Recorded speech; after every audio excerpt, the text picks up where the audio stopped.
Hello everyone, thanks for tuning in to our latest Star Wars video. So I'm going to be talking about George Lucas and his involvement with The Rise of Skywalker for today's Star Wars video. J.J. Abrams did an interview a couple of days ago where he spoke about, talking to George Lucas about Episode 9, The Rise of Skywalker. So we'll go over that very shortly, but we're at IGN.com and we'll go through the piece very, very shortly.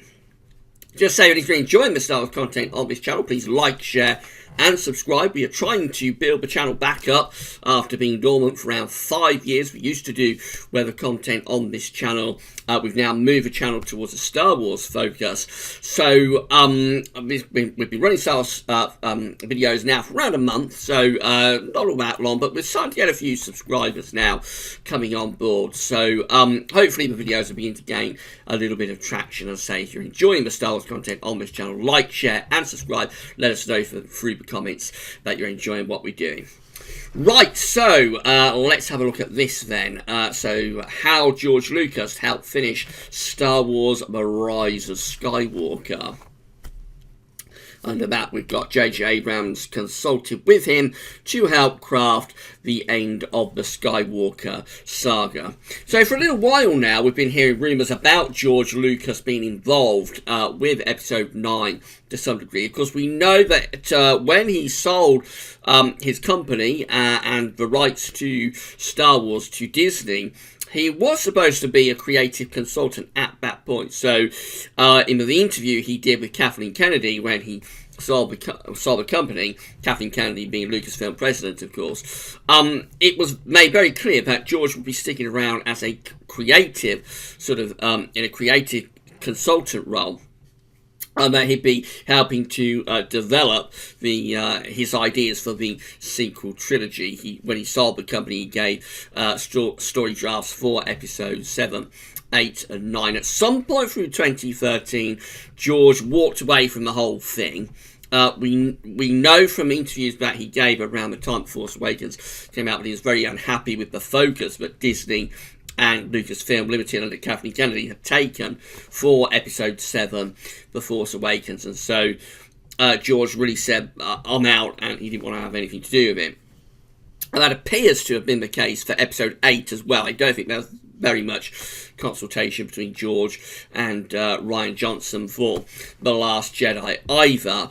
But we have been hearing with this film, particularly since the firing of Colin Trevorrow, who was the original director for Episode 9, we have been hearing quite a bit about George Lucas being involved, both from a story perspective and also apparently even shot some films, some scenes I should say, for Episode 9. Although we don't know how much involvement that was, but that's certainly the rumour that he shot a couple of scenes for Episode 9 as well, and he visited the set.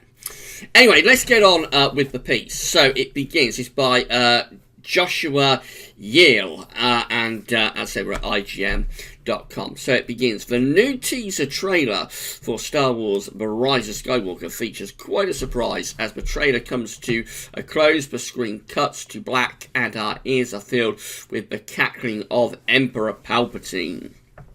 It's a laugh cold enough to send shivers down your spine, and a character inclusion crazy enough to make your head spin.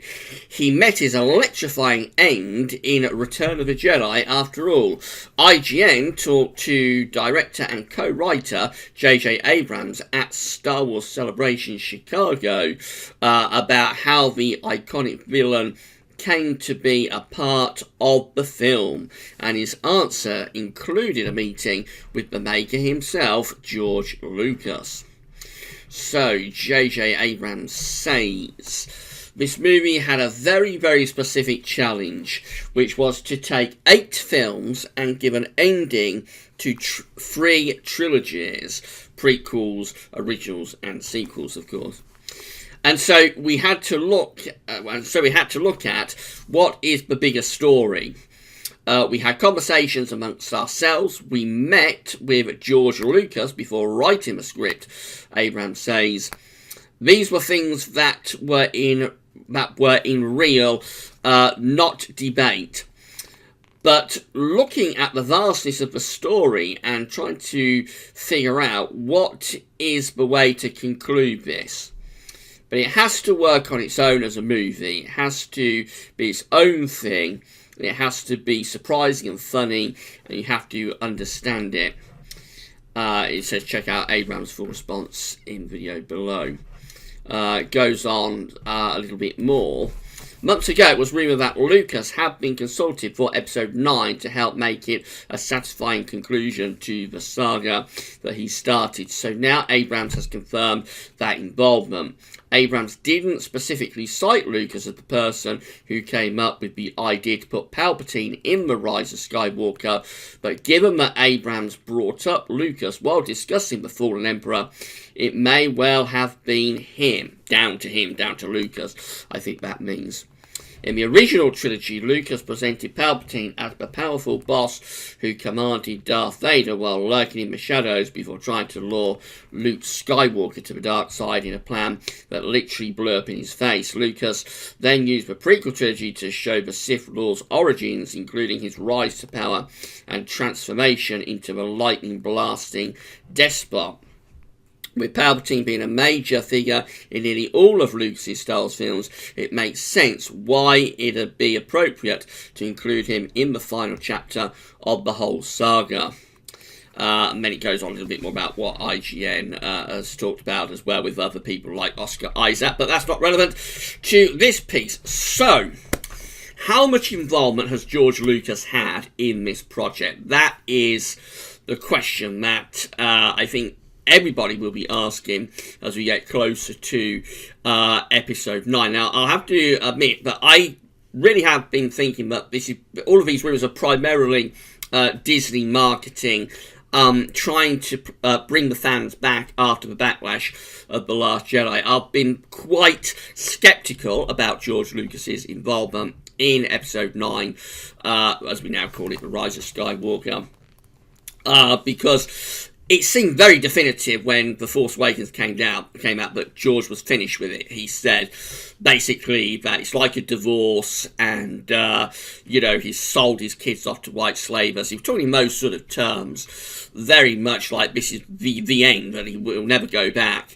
to the saga that he created. But now we hear that he's been talking with J.J. Abrams about episode 9, and to me, originally I thought that was probably mainly Disney marketing, probably just trying to placate the fans after the backlash to Large Jedi. But now I'm beginning to wonder whether actually, particularly as Palpatine's turned up in this film, it's confirmed now that he will be in it, just beginning to wonder whether maybe George has had a little bit more involvement in this than we thought possible after all of the fallout that happened around the time of The Force Awakens. So I think we have to remain sceptical about this until we actually hear something definitive from George himself. We know that in the past we have been given a false perspective of what's going on, really, not particularly from J.J. Abrams, but I think Kathleen Kennedy in particular, and also some of the other people at Disney, I think at times they have given us a false sort of idea about what's happening, really. So she never really confirmed that George had walked away. George had to do that himself, and of course Kathleen came into this saying that she was going to protect his characters when she was Lucasfilm Limited president in 2012 when George sold the company to Disney, which she singularly failed to do. And I think until we hear something from George Lucas himself or people around George Lucas, people associated with George Lucas, confirming that he has been involved in the story process of The Rise of Skywalker, I think remains sceptical. But I think the evidence is growing perhaps now that maybe he has been a little bit more involved than we thought, and maybe he's actually come up with some of the key story points, because I assume Palpatine's inclusion in this will be a key story point. You won't bring back Palpatine and Ian McDiarmid unless he got something substantial to do. So I think this is going to be more than a flashback. I don't think we've got Palpatine here just to turn up in one scene as a flashback where another character is recounting some sort of moment with Palpatine. So, for example, if Anakin was talking to Rey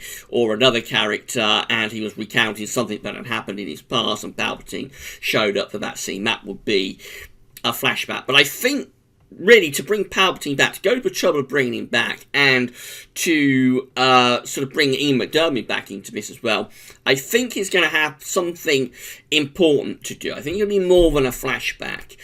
Quite what he's going to be doing, because he was killed off definitively at the end of Return of the Jedi, so quite how comes back, I'm very unsure about. There are a few possibilities churning around, but not really sure how he's coming back into this. But I think he will have something important to come back for. I don't think they will bring him back just to have him walk on in a scene, smile and then walk off, and that's it, he's gone. So, I mean, like Yoda's scene in The Last Jedi, that was pretty much fan service. He didn't really do a great deal, and he also broke one of the established rules of the Force and of the saga, which is that Jedi spirits can't interfere with the living world. So he created lightning that flashed down and blasted I think it's the Jedi Library or something on that silly island. So I'm sure anybody who watched Last Jedi knows what I'm talking about. He created Force lightning, and really the established law of Star Wars is that Jedi spirits can't interfere with the living realm, if you like. They're living in their own sort of spiritual world, spirit environment, but they can't impact what's happening in the living world, if you like. So that was kind of fan service. It's a very silly scene, really. I think if Palpatine is coming back, he will have something a lot more important to do than Yoda did in The Last Jedi. Could be wrong, but I don't think go to the trouble of bringing back Palpatine and Ian McDiarmid unless you've got something important for him to do. And that just makes me wonder whether actually Lucas has been a little bit more involved in this. Now, it does say that they talked with George about how they should wrap the whole thing up. This again confirms once more just what a terrible mess this whole saga, this whole sequel trilogy is. The fact that they've got to the last film, they don't know how to end it, tells you just how flawed the whole creative process has been, particularly when they started. So ideally, when they started with Force Awakens, they would have known where it was going to end up. Of course, J.J. Abrams himself did write treatments for episodes 8 and 9 to go along with episode 7, but Rian Johnson then discarded those story treatments. So in this process, they have discarded, gets rather complicated, in this process, they have discarded George Lucas's story treatments for episodes 7, 8 and 9. They have also discarded Rian Johnson has also discarded J.J. Abrams' story treatments for episodes 7, 8 and 9. So it is such a mess that at this point they've got themselves into a situation where they've come to the last film. The original director of that last film, Colin Trevorrow, is fired by Kathleen Kennedy. J.J. Abrams comes on board, and nobody has the faintest idea of what they're going to do with this film, because there was never a plan at the start to work out what they were going to do, where it would go through episodes 8 and 9. So they've had to go to George Lucas and get him to try and come up with some ideas. So again, this does re-emphasises the shocking mess that this sequel trilogy is. Just how flawed the creative process has been is quite bewildering, given we are talking about people who are really real professionals. Kathleen Kennedy, for example, Kathy, has been in the business for 40 years. But I don't know what she's been doing in those 40 years, because obviously she doesn't know what she's doing on this sequel trilogy. That is quite evident. And all of the other production disasters that have gone along with all of the other films that she's done, such as Han Solo: A Star Wars Story, for example, firing the original directors after 80% of a movie was shot. So Kathy doesn't know what she's doing. JJ doesn't know what he's doing. Rian Johnson clearly didn't know what he was doing.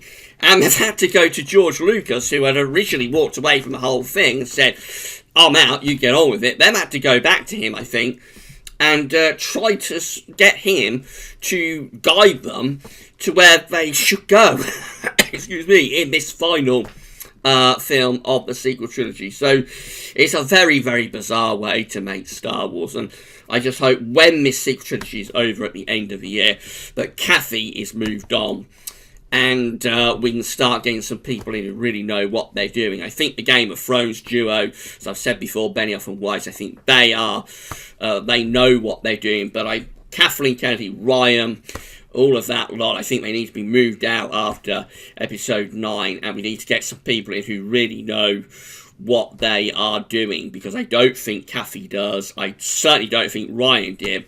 And it appears that when he came on board with episode 9, JJ Abrams didn't know what he was doing either. And he didn't know what he was doing with episode 7, because he should have created a film that would, well, he did in a way create a film that would set up the rest of the sequel trilogy, because then Rian Johnson sort of dumped on everything that he did. Anyway, it's a thoroughly ridiculous mess, but we are where we are. Any involvement from George Lucas has to be a good thing to try and save this creative disaster that Kathy and Ryan and JJ have managed to come up with. So hopefully George did have more involvement than we think. I'm sceptical until we hear something definitive from George himself. Until George speaks out, or people around George, I think we have to stay sceptical about this. It could just be the mouse trying to placate the fans. But the signals are there now that maybe George has given some guidance to this thing. And my word, does this project need George Lucas's guiding hand on it? Because it's totally out of control. Or it was certainly up to the point where Colin Trevorrow was fired and J.J. Abrams came on board. Right, we'll be back with more Star Wars content very, very soon. Please like, share, and subscribe. Next video will probably go over some of the theories about what Palpatine's going to be doing in this film, why they're bringing him back, how are they bringing him back. I've got a theory about what that might entail. Probably completely wrong, but I'll do another video on that, and that'll probably be the next one up. Right, like, share, subscribe. Please comment if you're enjoying the content. Let me know what you think about all of this. That's all for now, and thanks for watching.